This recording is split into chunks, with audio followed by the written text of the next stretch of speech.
นี่เฮามาบิณฑบาตอยู่บ้านนาเขามินของงานปฏิบัติธรรมอยู่บ้าน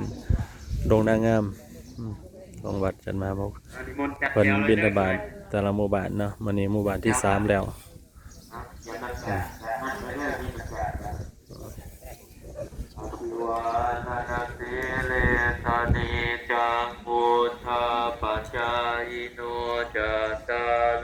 อยากเลยเหรอพ่อตัว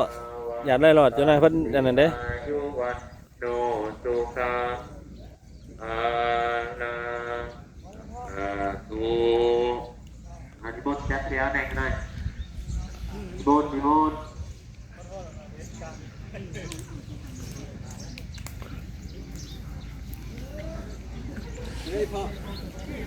ที่จะเป็นเห็นซิกเนเจอร์ก็คือประเพณีของผู้ไทยเพิ่นเนาะนี่